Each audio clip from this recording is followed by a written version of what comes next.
Hello everybody, welcome back to Amara. This is my second time trying to do this because the first one was a clusterfuck. So, welcome back to Amara. This is a weekly news show where I discuss contemporary events in the art and history worlds. I'm your host and personal curator, Amara Andrew. The format for this show that we typically follow is the one traditionally used by Western brides: something old, something new, something borrowed, and something blue.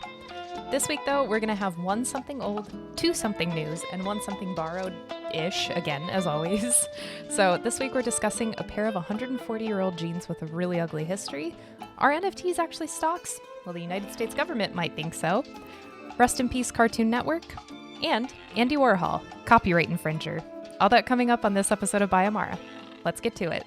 So I think a couple episodes ago, I started this segment, What's Up With Me? I think I might just nix that for now, just because it's mostly just me working and just running my videography service. So there really isn't a whole lot to tell. I did have to return my library books, so I actually have to recheck those out that I talked about last week. A very lovely person in the comments on YouTube actually recommended a book to me. I think it's called The Lost Painting. So I am very excited to read that. It looks like it draws upon my love of like mystery paintings and attribution and things like that, like we discussed in the previous episode. So thank you so much. I believe your name was Lori. I have to double check, but thank you so much for recommending that. I'm very excited to read it. If you have any sort of recommendations on books or whatever, let me know. I love books, so keep them coming. Let's just get to the show.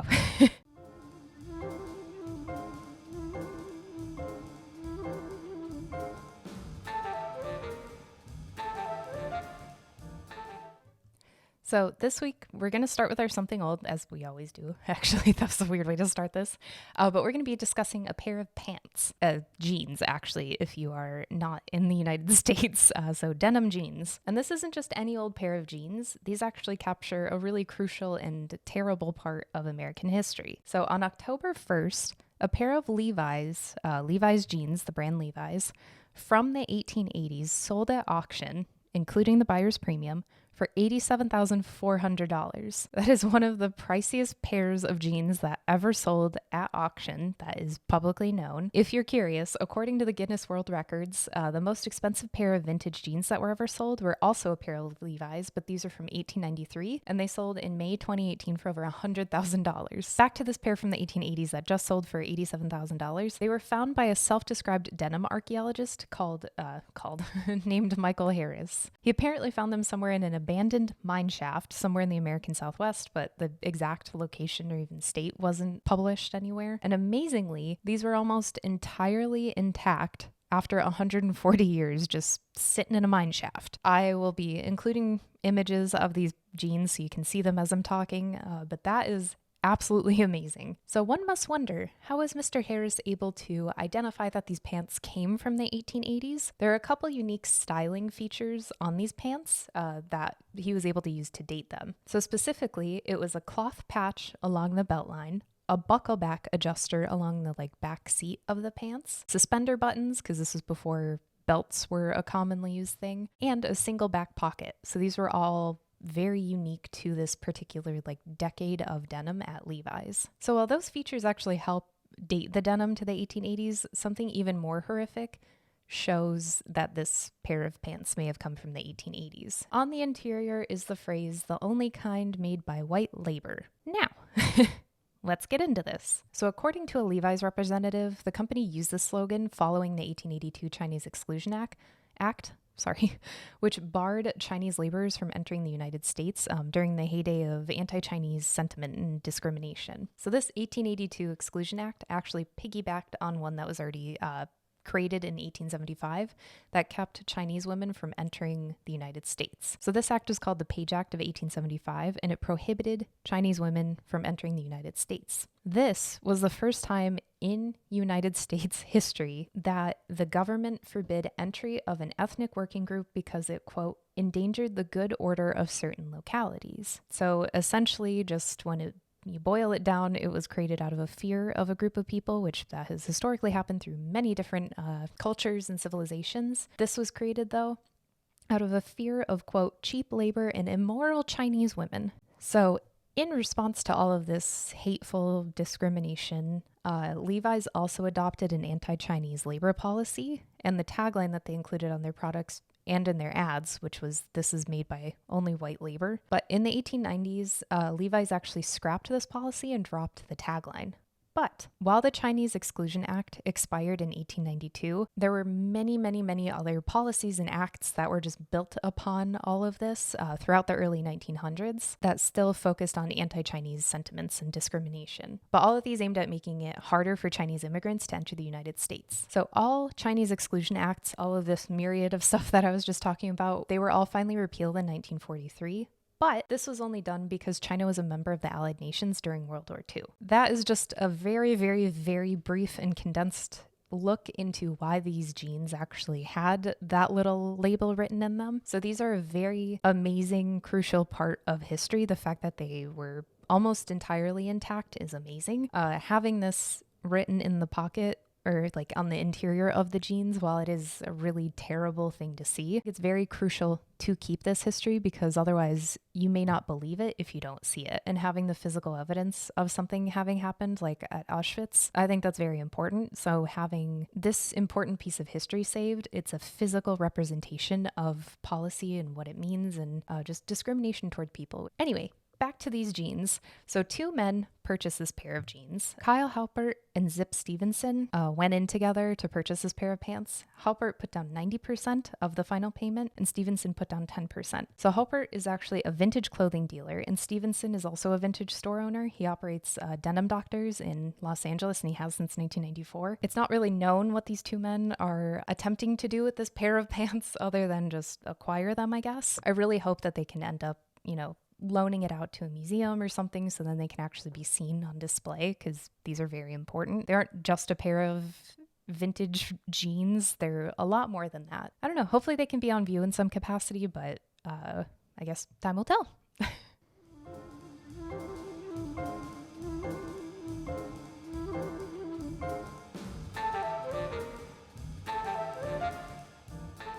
This week, again, we're going to be discussing NFTs, and if you hate it, I'm sorry, but this might actually be the best news that you hear if you hate NFTs. This time, we're going to be discussing the legal trouble that Bored Ape Yacht Club is in. Specifically, the Web3 company that owns Bored Ape Yacht Club, so Yuga Labs, they're in some deep shit, seemingly.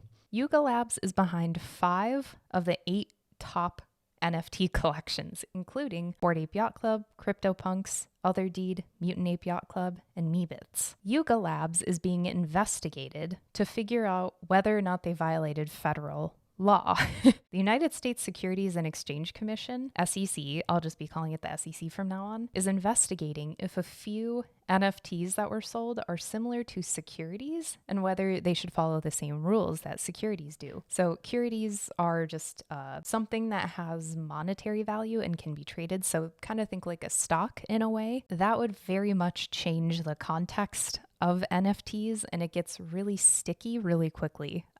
But we're going to keep it pretty general for now just because I want to keep this nice and short and sweet. And the SEC doesn't fuck around. This is not their first investigation into the NFT world. In February of 2022, they imposed a $50 million fine on the crypto exchange firm BlockFi for failing to register its sales. And in March, so the following month, they also dished out subpoenas to many other cryptocurrency exchanges and NFT creators. So I think specifically the SEC is focusing primarily on a few NFTs from Bored Ape Yacht Club, but they're also investigating their currency that they made within the Bored Ape Yacht Club world universe called ApeCoin. When it came out, I thought it sounded really sketchy because essentially what it is it was just a currency within their world that they were giving away to people, like holders of these NFTs for free. But it was like, okay, well, what monetary value is this currency built upon that you're just giving? I think it was like 100 coins per NFT that they were giving out, which is insane, especially if people had like 20 of them. It all felt a little weird when I was hearing that people were getting these for free. There are a lot of different issues with it, but we're going to keep this short. Like I said, TLDR,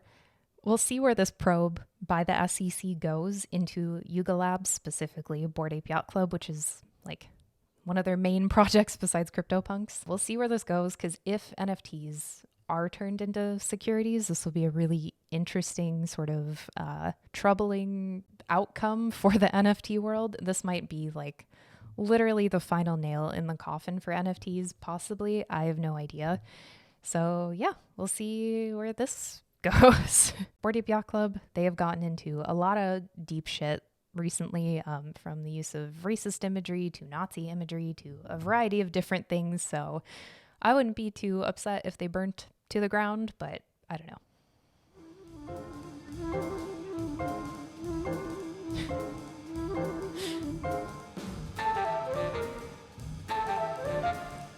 I never feel like I should look at the camera when the music is playing, but I just felt like I could because why not? So this is where we're at.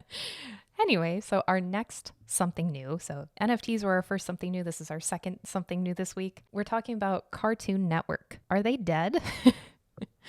That was very clickbaity. So Cartoon Network fans got quite a shock this past week when rumors started circulating that Cartoon Network was no more, that it was dead, gone, buried. People are even using the RIP Cartoon Network hashtag on Twitter. Thankfully, though, that is not the case. It's just been a restructuring of the company. So let me just tell you a little bit more. While Cartoon Network is not leaving us at all, something equally terrible is happening. 82 staffers in its scripted, unscripted, and animation departments got laid off last week. So that really blows. There are also 43 more vacant positions that are within Cartoon Network that are just going to go unfilled. So these layoffs and vacant positions, though, are part of a $3 billion, with a B as in boy, $3 billion project that started in April with the merger of Warner Brothers and Discovery. So they merged in April and they are trying to cut costs in all possibilities in all ways that they can. Also, in August, there were a lot of other jobs that were slashed and programs that were pulled from HBO and HBO Max. So, in addition to slashing 125 jobs in total for Cartoon Network, another interesting part of this merger is that Cartoon Network used to have its own level of autonomy so it could make decisions for itself in creative and operational matters. Now, however, it will not be able to do that. So it's just getting folded into the rest of the major company. So that's something that's never happened before in the history of Cartoon Network. In response to everybody freaking out that Cartoon Network was gone, somebody posted to the Cartoon Network Twitter account saying, quote, "Y'all, we're not dead. We're just turning 30. To our fans, we're not going anywhere. We have been and will always be your home for beloved, innovative, I've been listening to too much British TV, innovative cartoons. More to come soon." End quote. I feel like that tweet was sent as like, oh my God, everybody's freaking out. What is going on? Yeah, so we'll see if Cartoon Network is actually like going to still exist. That might have just been a, oh my God, everybody's freaking out kind of tweet. Like we need to quell everybody's fears, but I guess we'll see if Cartoon Network's still around. It might be just in a very different capacity.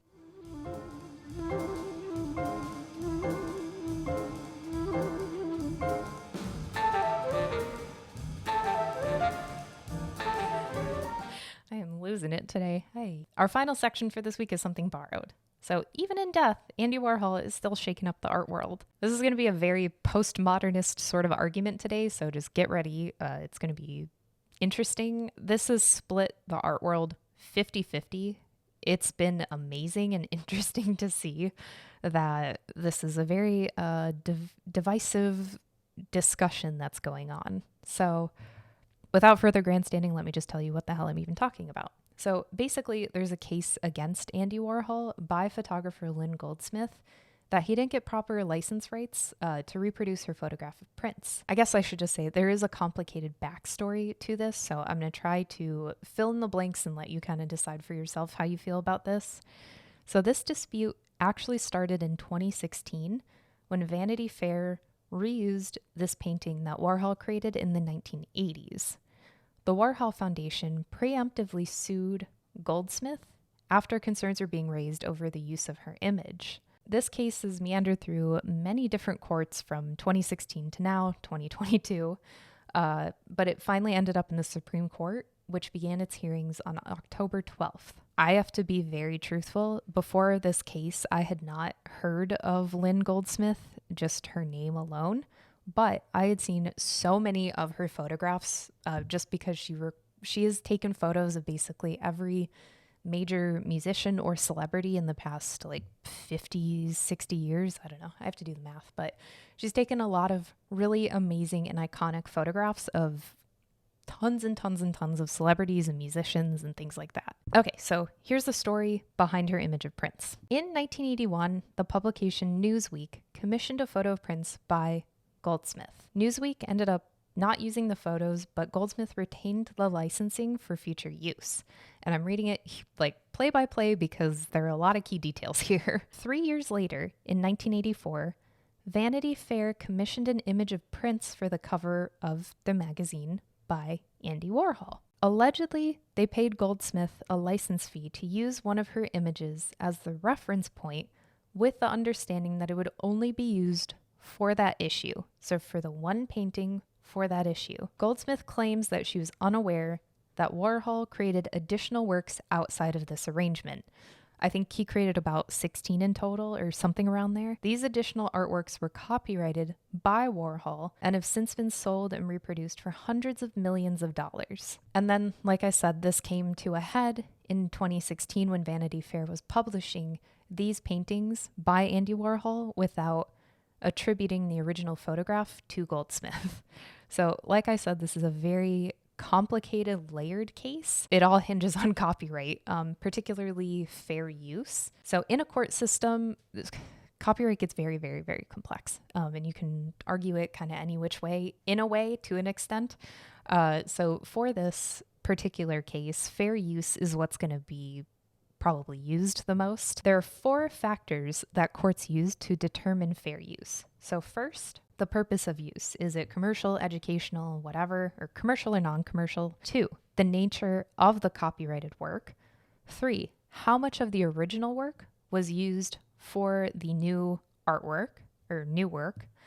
And 4, the effect of this on the market or the value of the original copyrighted work. And primarily this boils down to the commercial versus non-commercial and transformative. And no, I don't mean how your yoga crystal retreat was in Sedona. I mean how much it has been changed from the original. So as defined by the Supreme Court, this is how transformative is defined. It means if it, quote, adds something new with a further purpose or different character, altering the first with new expression, meaning, or message. That is vague, but also not vague.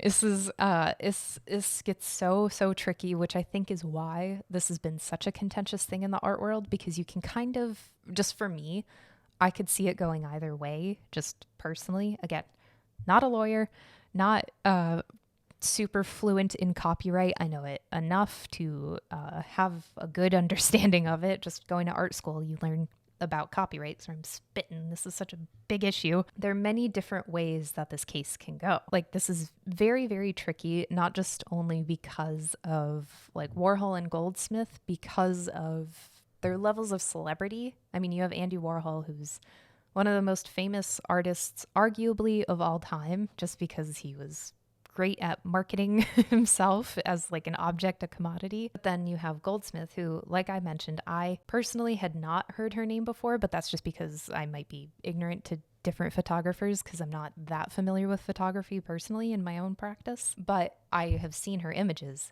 everywhere. Like, they are iconic images of musicians and celebrities, like I said. So it gets tricky because you have this like big name artist. It's like a David and Goliath kind of thing. Like, you have big name Warhol, Papa Warhol, and then you have Goldsmith. So I'm very curious to see how this goes.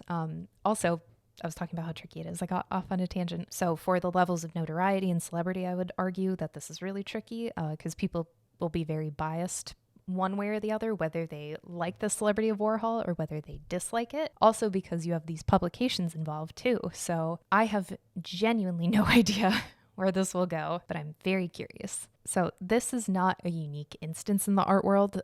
Copyright is a huge thing. Some artists actually play with this on purpose. Some do it accidentally, like Shepard Fairey with his Obama campaign poster, where he used the photograph from Manny Garcia, I think without actually getting any permission from him, or maybe it was like a very particular type of permission, but I don't think he actually did. That has been a very widely used example in copyright. Barbara Kruger also has gotten into some issues with copyright for her artworks, but also Sherry Levine was the first person that popped into my mind when I was reading about all this, because she would re-photograph photographs and put her name on it.